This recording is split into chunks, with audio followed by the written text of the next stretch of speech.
नमस्कार, prime news देख रहे हैं आप और मैं आपके साथ हूं चंदा यादव। बुलेटिन का आगाज करेंगे बड़ी खबर के साथ और बड़ी खबर आपको बता दें, उपराष्ट्रपति उम्मीदवार को लेकर आज इंडिया ब्लॉक की महत्वपूर्ण बैठक है।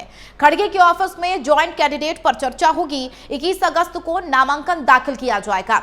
विपक्षी दल इंडिया ब्लॉक सोमवार को उपराष्ट्रपति चुनाव के लिए अपने उम्मीदवार पर चर्चा कर सकता है।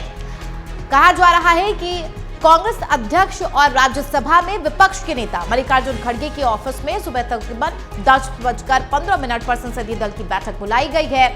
खड़गे की अध्यक्षता में होने वाली इस बैठक में इंडिया ब्लॉक उपराष्ट्रपति पद के लिए ज्वाइंट कैंडिडेट का नाम तय किया जा सकता है। हालांकि ये न्यूज एजेंसी की तरफ से कहा जा रहा है। ये बड़ी खबर आपको बता रही है। विपक्षी दल इंडिया ब्लॉक सोमवार को उपराष्ट्रपति चुनाव के लिए अपने उम्मीदवार पर चर्चा कर सकता है और न्यूज एजेंसी के मुताबिक कांग्रेस अध्यक्ष और राज्यसभा में विपक्ष के नेता मल्लिकार्जुन खड़गे के ऑफिस में सुबह तकरीबन 10:15 पर संसदीय दल की बैठक बुलाई गई है और खड़गे की अध्यक्षता में होने वाली इस बैठक में इंडिया ब्लॉक उपराष्ट्रपति पद के लिए ज्वाइंट कैंडिडेट का नाम तय कर सकता है। न्यूज एजेंसी के सूत्रों के हवाले से यह बताया गया है कि रक्षा मंत्री राजनाथ सिंह ने रविवार रात खड़गे से फोन पर बातचीत भी की थी और उम्मीदवार को लेकर चर्चा की थी। जिस तरीके से एनडीए ने सीपी राधाकृष्णन के नाम पर मुहर लगाई है, उसी के समर्थन को लेकर बातचीत हालांकि कहा जा रहा है कि किया गया था। उधर बीजेपी ने रविवार को एनडीए की तरफ से उपराष्ट्रपति पद के लिए अपने उम्मीदवार के नाम की घोषणा कर दी थी। बीजेपी ने संसदीय दल की बैठक के बाद महाराष्ट्र के राज्यपाल सीपी राधाकृष्णन को अपना उम्मीदवार बनाने का ऐलान किया था। हालांकि अब इंडिया ब्लॉक की तरफ से बैठक की जाएगी। बैठक के बाद क्या निष्कर्ष निकलकर सामने आता है, क्या फैसला लिया जाता है, ये देखना भी सबसे ज्यादा महत्वपूर्ण होगा। तो कहा जा रहा है कि न्यूज एजेंसी की तरफ से कांग्रेस अध्यक्ष और राज्यसभा में विपक्ष के नेता मल्लिकार्जुन खड़गे के ऑफिस में यह बैठक होगी और संसदीय दल की बैठक बुलाई गई है। इसको लेकर अभी तक पूरे तरीके से पुष्टि नहीं की गई है कि कितने बजे तक बैठक होगी, कौन कौन इस बैठक में शामिल होगा, लेकिन ये लगभग तय माना जा रहा है कि इंडिया ब्लॉक की ये बैठक उपराष्ट्रपति के नाम को लेकर होगी। हमारी संवाददाता शालू लाइव है दिल्ली से। शालू, जिस तरीके से उपराष्ट्रपति के नाम को लेकर एनडीए की तरफ से नाम का ऐलान तो कर दिया गया, सीपी राधाकृष्णन के नाम पर मुहर लगी है, अब ऐसे में इंडिया ब्लॉक की तरफ से भी बैठक की जाएगी। बैठक को लेकर क्या कुछ अपडेट है? हालांकि अभी तक क्या जानकारी है, कितने बजे बैठक होगी, कौन कौन इस बैठक में शामिल होगा? शालू बताएं। जी के बाद इंडिया ब्लॉक की बैठक हुई और एनडीए ने अपनी जो है उपराष्ट्रपति पद के नाम के उम्मीदवार को घोषित कर दिया, उससे मोहर लगा दी है। लेकिन ऐसे में कई सूत्रों की जानकारी ये भी सामने आई है कि जब एनडीए के उपराष्ट्रपति नाम के उम्मीदवार पर मोहर लगाई गई, उसके कहा जा रहा है कि कांग्रेस अध्यक्ष मल्लिकार्जुन खड़गे को बीजेपी की तरफ से कॉल गया है और उन्होंने अपनी पार्टी के लिए तो कुल मिलाकर इंडिया ब्लॉक की ये बैठक होने वाली है और ये बैठक अपने आप में बेहद महत्वपूर्ण है और कैंडिडेट के नाम को लेकर चर्चा होगी। मल्लिकार्जुन खड़गे की अध्यक्षता में यह बैठक होगी। तमाम विपक्षी दल के नेता भी इस बैठक में शामिल होंगे। तो तकरीबन कहा जा रहा है कि अब कुछ ही देर में यह बैठक होगी मल्लिकार्जुन खड़गे के आवास पर ही। हालांकि ये बैठक के बाद ही क्या कुछ तय किया जाता है, क्या चर्चा होती है, ये देखना भी महत्वपूर्ण होगा। सूत्रों के हवाले से यह भी कहा जा रहा है कि बीजेपी की तरफ से बकायदा मल्लिकार्जुन खड़गे को कॉल भी गया और समर्थन को लेकर कहा गया है। इंडिया ब्लॉक की जब आज बैठक होती है, किस तरीके से समर्थन मिलता है, क्या विपक्षी दल के नेता सीपी राधाकृष्णन के नाम पर रजामंदी करते हैं या फिर नहीं, ये देखना भी महत्वपूर्ण होगा। हालांकि पहले से यह तय माना जा रहा था कि जब इंडिया ब्लॉक की संसदीय दल की बैठक होगी तो क्या चर्चा होगा, ये देखना महत्वपूर्ण है। तो उपराष्ट्रपति के नाम को लेकर, उम्मीदवार के नाम को लेकर चर्चा होगी, एकजुटता कहीं ना कहीं दिखाई जाएगी।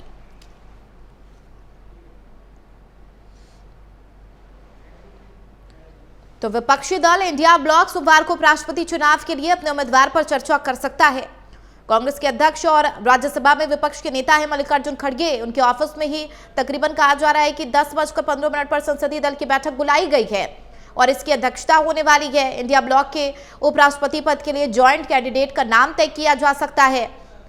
यह भी देखना महत्वपूर्ण है कि जो एनडीए की तरफ से जिस नाम पर मुहर लगी है सीपी राधाकृष्णन के, जो कि महाराष्ट्र के राज्यपाल हैं फिलहाल मौजूदा, क्या उस पर सहमति विपक्षी दल के नेताओं की तरफ से होती है या फिर नहीं। हालांकि कहा जा रहा है कि रक्षा मंत्री राजनाथ सिंह ने बकायदा फोन भी किया और यह भी कहा कि सीपी राधाकृष्णन के नाम पर समर्थन के लिए। आपको ये भी बता दें कि राधाकृष्णन ओबीसी समुदाय से आते हैं और विवादों से दूर भी रहे हैं। जाहिर सी बात है, एनडीए ने जब इस नाम पर मुहर लगाई तो वैचारिक पृष्ठभूमि को ध्यान में बकायदा रखा गया है और इसी के तहत एनडीए ने उम्मीदवार का चयन किया है। और खास बात यह भी है कि सीपी राधाकृष्णन आरएसएस संघ की पृष्ठभूमि से आते हैं, जनसंघ में भी वो रहे हैं। हालांकि जगदीप धनखड़ के उपराष्ट्रपति पद से इस्तीफे के बाद यह साफ माना जा रहा था कि बीजेपी इस बार पिछले बार जैसा जो प्रयोग किया था वो नहीं दोहराएगी। जगदीप धनखड़ बीजेपी के विचार से नहीं आते थे और उन्होंने अपनी राजनीति की शुरुआत जनता दल से की थी और फिर कांग्रेस में भी रहे हैं। हालांकि सीधे तौर पर यह पूरा मकसद था एनडीए की तरफ से कि जो पिछली गलतियां हुई हैं उसको दोहराया ना जाए और यही वजह है कि मौजूदा महाराष्ट्र के जो राज्यपाल हैं सीपी राधाकृष्णन, उसके नाम पर मुहर लगी है, सहमति जताई गई है। हालांकि इससे पहले लंबो नामों की फहरिस्त थी, कई नाम चर्चा में थे। थावरचंद गहलोत का नाम था, ओम माथुर का भी नाम सुर्खियों में था, लेकिन एनडीए की तरफ से सीपी राधाकृष्णन के नाम पर मुहर लगी है। तो दूसरी तरफ आज विपक्षी दल इंडिया ब्लॉक की उपराष्ट्रपति चुनाव के लिए अपने उम्मीदवार पर चर्चा कर सकते हैं। इस बैठक के बाद जॉइंट कैंडिडेट के तौर पर कौन सा नाम सामने आता है विपक्षी दल की तरफ से, यह देखना भी महत्वपूर्ण है और यह देखना भी अहम होगा कि क्या सीपी राधाकृष्णन के नाम पर यहां पर किसी तरीके के समर्थन या फिर एकजुटता देखने को मिलती है या नहीं।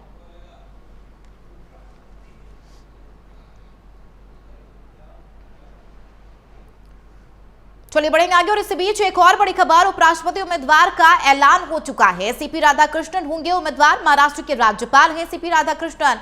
बीजेपी संसदीय बोर्ड की बैठक में यह बड़ा फैसला लिया गया। सीपी राधाकृष्णन एनडीए के उपराष्ट्रपति उम्मीदवार हैं और अभी महाराष्ट्र के राज्यपाल हैं सीपी राधाकृष्णन। एनडीए में सर्वसम्मति से राधाकृष्णन के नाम पर मुहर लगी है। नड्डा की तरफ से यह कहा गया, पीएम मोदी की उपस्थिति में सर्वसम्मति से सहमति बनी है।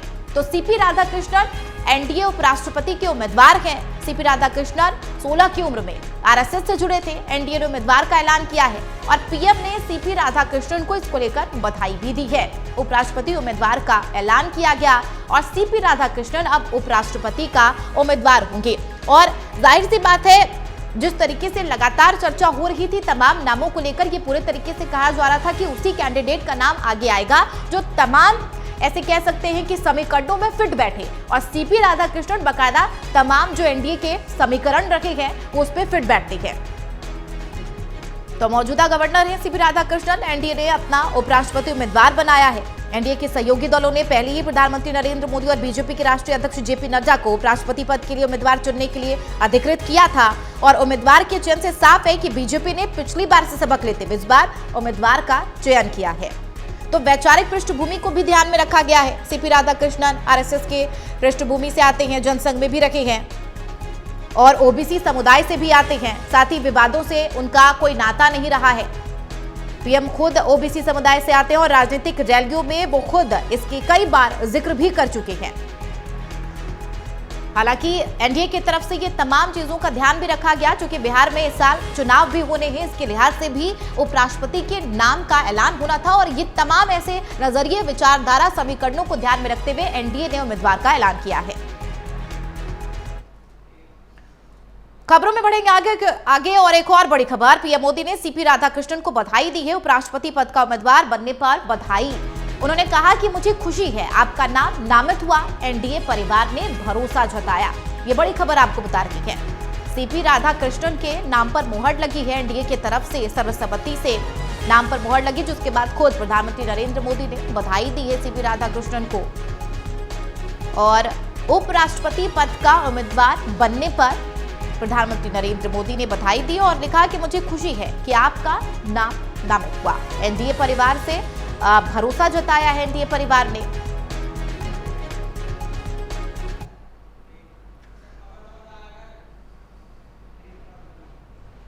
उधर सीएम योगी ने भी सीपी राधाकृष्णन को बधाई दी है। एनडीए का उम्मीदवार बनाए जाने पर हार्दिक बधाई। सीएम योगी आदित्यनाथ ने लिखा कि उपराष्ट्रपति पद उम्मीदवार बनने पर आपको ढेरों बधाई। तो ये बड़ी खबर आपको बता रहे हैं। कल शाम में बीजेपी की तरफ से संसदीय बोर्ड की बैठक हुई और बैठक में ये निष्कर्ष निकलकर सामने आया कि उपराष्ट्रपति उम्मीदवार के तौर पर सीपी राधाकृष्णन का नाम होगा, जिसके बाद सीपी राधाकृष्णन को बधाइयां दी जा रही है। प्रधानमंत्री नरेंद्र मोदी ने भी ये लिखा कि आपके नाम पर भरोसा जताया गया। उसके बाद सीएम योगी आदित्यनाथ ने भी सीपी राधाकृष्णन को बधाई दी है। उपराष्ट्रपति पद उम्मीदवार बनने पर बधाई, ऐसा लिखा सीएम योगी आदित्यनाथ ने। तो उपराष्ट्रपति पद उम्मीदवार बनने पर बधाई और सीएम योगी ने सीपी राधाकृष्णन को ये खास तौर पर बधाई दी है। एक और बड़ी खबर, सीपी राधाकृष्णन को सीएम पुष्कर सिंह धामी ने भी बधाई दी है। उपराष्ट्रपति पद का उम्मीदवार बनने पर बधाई, एनडीए उम्मीदवार बनाए जाने पर बधाई। सीएम पुष्कर सिंह धामी ने सीपी राधाकृष्णन को बधाई दी है। तो बधाइयों का दौर जब कल नाम का ऐलान हुआ उसके बाद से ही लगातार सीपी राधाकृष्णन को बधाई दी जा रही है। महाराष्ट्र के मौजूदा राज्यपाल हैं सीपी राधाकृष्णन और राजनीतिक अनुभव उनका अच्छा खासा रहा है, विवादों से दूर रहे हैं। ऐसे में एक के बाद एक उन्हें बधाई दी जा रही है। सीएम पुष्कर सिंह धामी ने भी उन्हें बधाई दी और एनडीए उम्मीदवार बनने जाने पर उन्हें बधाई दी। उधर जयपुर में होंगे खेलो इंडिया यूनिवर्सिटी गेम्स। KIUG की तैयारियों को लेकर सीएम बजूलाल शर्मा बैठक लेंगे। ये बड़ी खबर आपको बता रही है। तैयारियों को लेकर सीएम बजूलाल शर्मा बैठक लेंगे। आयोजक समिति की आज पहली बैठक है। सीएमओ बैठक लेंगे और खेल मंत्री राज्यवर्धन राठौड़ भी इसमें हिस्सा लेंगे। KIUG के ऑर्गेनाइजिंग और कोऑर्डिनेशन कमेटी के अध्यक्ष होंगे सीएम। मुख्य सचिव होंगे कार्यकारी समिति के अध्यक्ष, भारत सरकार के खेल सचिव होंगे। इसके सह अध्यक्ष। खेलो इंडिया यूनिवर्सिटी गेम्स में देश भर से 6000 से अधिक खिलाड़ी इसमें हिस्सा लेंगे, जिसको लेकर ये बैठक अपने आप में बेहद महत्वपूर्ण है। तो तैयारियों को लेकर सीएम बजूलाल शर्मा बैठक करेंगे। मुख्य सचिव होंगे कार्यकारी समिति के अध्यक्ष और तैयारियों का जायजा लिया जाएगा। खास बात यह है कि देश भर से 6000 से ज्यादा इसमें हिस्सा लेंगे। जयपुर में खेलो इंडिया यूनिवर्सिटी गेम्स होंगे और तैयारियों को लेकर सीएम बजूलाल शर्मा खास तौर पर यह बैठक लेंगे।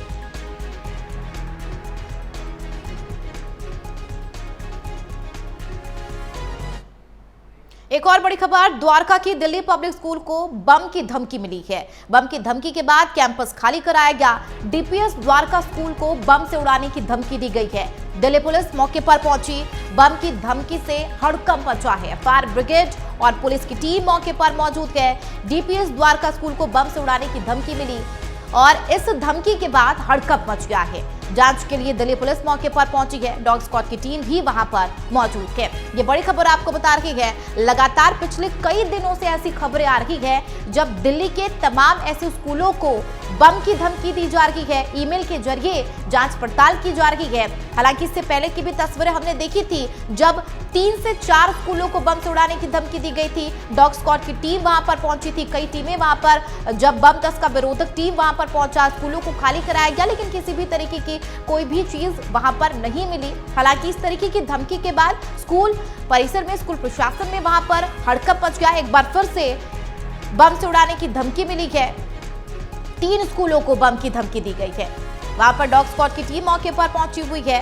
बम की धमकी के बाद कैंपस खाली कराया गया है। इसके बाद क्या जानकारी निकलकर सामने आती है, ये देखना भी सबसे ज्यादा महत्वपूर्ण होगा। हालांकि बम की धमकी से हड़कंप मचा है, जाहिर सी बात है। इससे पहले भी इस तरीके की खबरें सामने आई है। फायर ब्रिगेड की टीम मौके पर मौजूद है और जिन स्कूलों को बम की धमकी दी गई है उस स्कूलों को फिलहाल खाली करा दिया गया है, लेकिन स्कूल कैंपस में हड़कंप मच गया है। वहां पर बच्चे और इसके अलावा बच्चों के अभिभावक और जो शिक्षक है स्कूल में, उनमें हड़कंप मच गया। टीमें वहां पर मौजूद है। स्कूल को खाली कराया गया है। जांच पड़ताल में क्या कुछ खुलासा होता है ये देखना महत्वपूर्ण होगा। तो दिल्ली पब्लिक स्कूल को बम की धमकी मिली है। संवाददाता शालू चौहान हमारे साथ फोन लाइन पर हैं। शालू, एक बार फिर से दिल्ली के तमाम स्कूलों को बम की धमकी दी गई है। इससे पहले भी हमने कई बार ऐसी खबरें देखी। फिलहाल इस पूरे खबर को लेकर क्या कुछ अपडेट है और क्या अभी तक और किसी तरीके की पुष्टि की गई है? शालू, देखिए, आपको बता दें, दिल्ली में फिर एक बार स्कूलों में बम होने की धमकी मिली है। इस बार डीपीएस द्वारका के साथ कुछ अन्य स्कूल भी शामिल है जिनको बम से उड़ाने की धमकी दी गई है। सोमवार को मिली इस धमकी के बाद स्कूल में हड़कंप मच गया, जिसके बाद जांच के लिए दिल्ली पुलिस मौके पर पहुंची। डॉग स्क्वाड भी मौके पर पहुंचा ताकि खतरे की सही स्थिति का पता लगाया जा सके, ताकि स्टूडेंट्स को वापस भी कई स्कूल्स में जो है वापस भेज दिया गया। हालांकि अभी तक कुछ संदिग्ध नहीं मिला है। दिल्ली फायर ब्रिगेड सर्विस ने बताया दिल्ली पब्लिक स्कूल द्वारा द्वारका को 8 बम की धमकी वाला कॉल आया। ऐतिहासिक दौर पर अधिकारियों ने स्कूल परिसर खाली करा दिया है। तलाशी के लिए पुलिस और बम निरोधक दस्तावेज को भी मौके पर बुलाया गया है। वहीं द्वारका के जो डीपीएस स्कूल के साथ साथ 2 कॉलेजेस को भी बम से उड़ाने की धमकी दी गई है। श्री राम वर्ल्ड स्कूल में भी बम होने की धमकी मिली है। ईमेल करके स्कूल कॉलेजों को बम से उड़ाने की धमकी मिली है। पुलिस मौके पर पहुंचकर जांच कर रही है। अधिकारियों ने ये भी बताया है कि आज सुबह 7:24 पर फायर डिपार्टमेंट को जानकारी मिली थी, जिसके बाद वहां पर सभी अधिकारी मौके पर पहुंचे और फिलहाल अभी ऐसा कुछ संदिग्ध नहीं मिला है, लेकिन दिल्ली पुलिस की तरफ से जांच लगातार जारी है। ठीक है शालू, जैसा कि हम पहले भी जानते हैं ये पहली बार नहीं है, लगातार पहले भी दिल्ली के तमाम स्कूलों को बम की धमकी दी गई है, ईमेल के जरिए धमकी दी गई है। तो क्या इस बार जो 3 स्कूलों को धमकी दी गई है, किस तरीके से कनेक्शन सामने आया है? क्या पहले जिस तरीके से जिस ईमेल से धमकी दी गई थी, क्या इस बार भी वैसी स्थिति देखने को मिल रही है? क्या कोई कनेक्शन? देखिए, आए दिन दिल्ली के स्कूल कॉलेजों को धमकी दी जाती है बम से उड़ाने की, जिसके बाद उसको खाली करा दिया जाता है। लेकिन हमेशा देखना यही होता है, देखने को यही मिलता है कि ईमेल के जरिए ही स्कूल कॉलेजों को बम से उड़ाने की धमकी मिलती है। और ऐसा ही आज सुबह भी देखने को मिला है। दिल्ली पुलिस के द्वारा अधिकारियों द्वारा ये जानकारी दी गई है। उनके द्वारा ये कहा गया है कि ईमेल के जरिए ही स्कूल कॉलेज को बम से उड़ाने की धमकी दी गई है। फिलहाल पुलिस जांच में जुटी हुई है। आगे क्या संदिग्ध निकल के आता है ये पुलिस की जांच के बाद पता चलेगा। ठीक है शालू, बहुत शुक्रिया इस खबर पर जानकारी साझा करने के लिए। खबरों में बढ़ेंगे आगे। मुंबई में बारिश का ऑरेंज अलर्ट जारी है। मुंबई में आज और कल भारी बारिश की आशंका। रायगढ़, रत्नागिरी, पुणे में बारिश को लेकर अलर्ट। उधर सतारा और कोल्हापुर में भी बारिश का अलर्ट जारी किया गया है। ये बड़ी खबर आपको बता रही है। आज से 19 अगस्त तक मुंबई में भारी बारिश का कहर, और मौसम विभाग ने इसको लेकर जानकारी साझा की है। ऑरेंज अलर्ट जारी किया गया है भारी बारिश को लेकर, और सीधे तौर पर लोगों से सतर्क रहने के लिए भी कहा गया है, जिसमें रायगढ़, रत्नागिरी, पुणे में बारिश को लेकर अलर्ट जारी किया गया। आज से 19 अगस्त तक मुंबई में बारिश को लेकर अलर्ट जारी किया गया है। जिन इलाकों में भारी बारिश को लेकर आशंका जताई गई है वहां पर ऑरेंज अलर्ट मौसम विभाग की तरफ से जारी किया गया, जिसमें रायगढ़ है, रत्नागिरी, पुणे में बारिश को लेकर अलर्ट है। तो ये बड़ी खबर आपको बता रहे हैं। तमाम जगहों पर भारी बारिश का दौर देखने को मिल रहा है। नदी नाले उफान पर हैं। जलस्तर बढ़ने की वजह से कई जगहों पर लोगों को परेशानियों का सामना भी करना पड़ रहा है। तो दूसरी तरफ अगर मायानगरी मुंबई की बात की जाए तो वहां पर भी मौसम विभाग ने ऑरेंज अलर्ट जारी किया। 19 अगस्त तक भारी बारिश का कहर जारी रहेगा। कहा गया है कि रायगढ़, रत्नागिरी, पुणे ये तमाम वो क्षेत्र जहां पर भारी बारिश हो सकती है, और ऐसे जगहों पर लोगों को सतर्क रहने के लिए भी कहा गया है। और पहले भी स्थिति हमने देखी जहां पर जलभराव की स्थिति सड़कों पर देखने को मिली है। सड़कें जलमग्न हुई है, जिसकी वजह से यातायात बाधित हो रही, लोगों को परेशानियों का सामना भी करना पड़ रहा है। ऐसे में लोगों से बार बार ये अपील भी की जा रही है, अगर अति आवश्यक हो, बेहद जरूरी हो, तभी आप घर से बाहर निकले, नहीं तो आप घर पर रखें। संवाददाता सुदीप गोलप हमारे साथ मुंबई से लाइव है। सुदीप, जिस तरीके से मायानगरी फिलहाल पानी पानी होती हुई नजर आ रही है, हमने कल की भी तस्वीरें देखी, सड़कें जलमग्न है, जलभराव की स्थिति देखने को मिल रही है। फिलहाल वहां पर कैसी स्थिति और कितने दिनों तक अलर्ट जारी किया गया है? सुदीप, देखिए मैडम, बंगाल के उपसागर में जो लो प्रेशर का जो दबाव का जो है बेंच पैदा हुआ है, उसके वजह से जो सागर किनारे, जो समुद्र किनारे जो शहर है, उनको रेड अलर्ट घोषित किया गया है 19 तारीख से, जैसे आपने कहा 3 दिन तक अगले, क्योंकि ये जो बारिश है 15 अगस्त के रात से ही चालू हुई थी और अभी तक कंटिन्यूएशन में है। इसके वजह से नेशनल हाईवे 48 है जो चेन्नई से दिल्ली जाता है, जो महाराष्ट्र से गुजरता है, वो भी उसके 1.5 घंटे से लेट चले, 1.5 घंटे से ट्रैफिक जाम है। इसके बावजूद यहाँ की जो लोकल ट्रेन है, जो यहाँ की लाइफ लाइन मानी जाती है, ये भी 10 से 15 मिनट लेट चल रही है। हार्बर लाइन है, सेंट्रल लाइन है, वेस्टर्न लाइन है।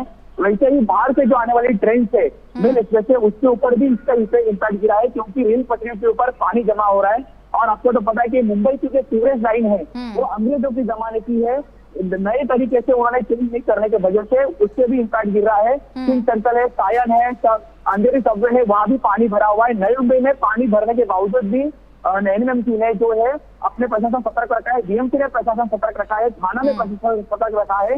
इसके लिए मुंबई उपनगर में बारिश होने के बावजूद भी ट्रैफिक स्लो हुई है। नेशनल हाईवे स्लो है, ईस्टर्न एक्सप्रेस हाईवे स्लो है, वेस्टर्न एक्सप्रेस हाईवे स्लो है। तो लोगों को बताया जा रहा है प्रशासन से कि अगर काम रहेगा, अगर इम्पोर्टेंट काम है तो ही आप बाहर निकले। चंदा मैडम।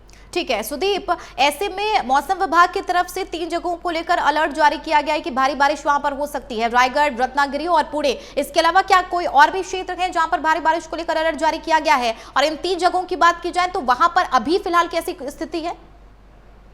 देखिए मैडम, ये जो तीनों भी जो डिस्ट्रिक्ट है ये समुद्र के बाजू में है, समुद्र से लग के है, अरबी समुद्र से लग के है। इसके लिए प्रॉब्लम है कि जब भी बंगाल के उपसागर में जब लो बेस प्रेशर जमा हो जाता है, तैयार हो जाता है, तो यहाँ बारिश गिरनी है और बड़ी मूसलाधार बारिश होती है। तो इसके चलते वहाँ के जो प्रशासन ने बताया है कि अगर आपको कोई महत्वपूर्ण काम हो तो ही घर से बाहर निकले। और सबसे बड़ी बात है कि फॉरेन के डिपार्टमेंट है, वहाँ के डिस्ट्रिक्ट कलेक्टर है, वहाँ के जिला परिषद है, उन्होंने भी लोगों से कहा है कि पुलिस दल है, उन्होंने भी लोगों से घर में रहने की अपील की है। परंतु लोगों आज मंडे है, वर्किंग डे है, वीकेंड सप्ताह है, इससे लोग बाहर निकले अपने सुदीप, अमूमन भारी बारिश की वजह से जाहिर सी बात है ऐसी स्थिति होती है कि लोगों को जाम का सामना करना पड़ता है, यातायात प्रभावित होती है, जिसकी वजह से लोग या फिर दफ्तर के लिए निकल रहे हो तब भी उन्हें देरी होती है, या फिर अगर एम्बुलेंस भी बीच रास्ते में फंसा हो तो भी परेशानियों का सामना करना पड़ता है। ऐसे में क्या रूट डाइवर्जन को लेकर किसी तरीके से जानकारी दी गई है? देखिए, ट्रैफिक विभाग की तरफ से बार बार बताया जा रहा है कि गूगल मैप आप फॉलो कीजिए, उनका एक अकाउंट पे भी अपडेट दिए जा रहे हैं सबसे। और एम्बुलेंस अगर कहाँ अटकती है तो उसको स्टेशन लाइन देके वहाँ से ट्रैफिक पुलिस जो है वो बाहर निकालने की कोशिश करते हैं। इसके लिए एम्बुलेंस को कहीं दिक्कत नहीं आ रही है। इसके लिए हम जो ट्रैफिक डिपार्टमेंट है वो तीनों भी डिस्ट्रिक्ट में जो है, मतलब तीनों से कि सिंधुदुर्ग से लेके पालघर तक, ये सब डिस्ट्रिक्ट तक जो समुद्र किनारे आते हैं वहाँ के ट्रैफिक डिपार्टमेंट, पुलिस डिपार्टमेंट, वहाँ की लोकल स्टेट गवर्नमेंट, सब एडमिनिस्ट्रेशन अभी सतर्क मोड पे है। मैडम ठीक है, बहुत शुक्रिया सुदीप इस खबर पर जानकारी साझा करने के लिए। तो मुंबई में ऑरेंज अलर्ट जारी किया गया है भारी बारिश को लेकर, और सीधे तौर पर यह कहा गया है कि लोग सतर्क रखें, अगर बहुत ज्यादा जरूरी नहीं हो तो घर से बाहर नहीं निकले। बढ़ेंगे आगे, और इस बीच बड़ी खबर आपको बता दें, हरियाणा में हथिनीकुंड बैराज के सभी 18 गेट खोल दिए गए हैं। पहली बार हथिनीकुंड बैराज के सभी 18 गेट खोल दिए गए हैं। दिल्ली में बाढ़ की स्थिति हो सकती है, कहा जा रहा है कि यमुना का जलस्तर बढ़ सकता है। निचले इलाकों में अलर्ट जारी किया गया है, सुरक्षित स्थानों पर जाने की सलाह दी गई है। हाल ही में उत्तरी भारत में हो रही भारी बारिश की वजह से यमुना नदी का जलस्तर तेजी से बढ़ रहा है। इस बढ़ते जलस्तर ने हरियाणा के यमुनानगर जिले के स्थित हथिनीकुंड बैराज पर दबाव बना दिया है, जिसकी वजह से बैराज के सभी 18 गेट खोल दिए गए। और ये कदम अतिरिक्त पानी की निकासी के लिए ही उठाया गया है, ताकि बैराज पर अधिक भार न पड़े। तो ये बड़ी खबर आपको बता रहे हैं, लगातार भारी बारिश की वजह से यमुना का जलस्तर बढ़ सकता है। यही वजह है कि जो निचले इलाके हैं वहां पर लोगों को सतर्क रहने के लिए कहा गया है, और उस जगह को खाली करने के लिए भी कहा गया है। चलिए, बुलेटिन में फिलहाल मेरे साथ इतना ही। देश और दुनिया की तमाम खबरों के लिए आप देखते रहिए प्राइम न्यूज। नमस्कार।